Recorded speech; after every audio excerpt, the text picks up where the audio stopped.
ఎప్పుడైనా మనుషుల చేత రిజెక్ట్ చేయబడ్డావా?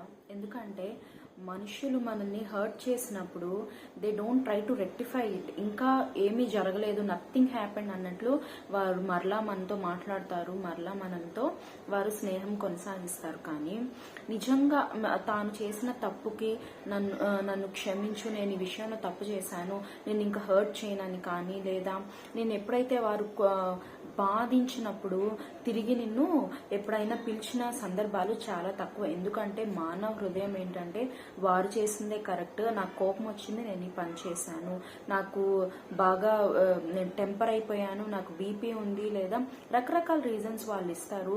వారు నిన్ను హర్ట్ చేస్తారు కానీ తిరిగి నిన్ను పిలిచేవారు కాదు, తిరిగి నిన్ను వారు ఓదార్చేవారు కాదు.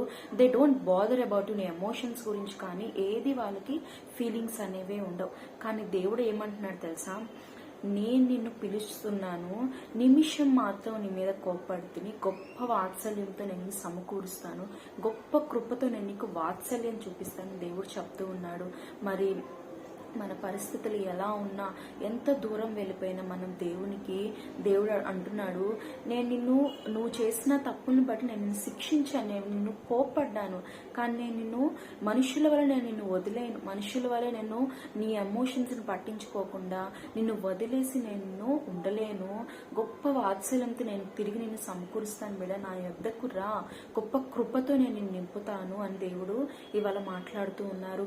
మరి ఎక్కడ స్టక్ అయిపోయి ఉన్నావు, ఎక్కడ హర్ట్ అయిపోయి ఉన్నావు, ఎక్కడ రిజెక్ట్ అయిపోయి ఉన్నావు, ఎక్కడ లోన్లీగా ఉన్నావు, దేవుడు నిన్ను ఇవాళ పిలుస్తున్నాడు. మనుషుల వలె కాదు, దేవుడు నిన్ను హర్ట్ చేసి వదిలేసే దేవుడు కాదు, నిన్ను పనిష్ చేసి ఆయన వదిలేసే దేవుడు కాదు. నువ్వు చేసిన తప్పిది నువ్వు అనుభవించాల్సిందే అని దేవుడు నిన్ను వదిలేసి ఆ మానవులు ఉన్నట్లు కఠినంగా ఆయన ఉండడు. కానీ ఎప్పుడైతే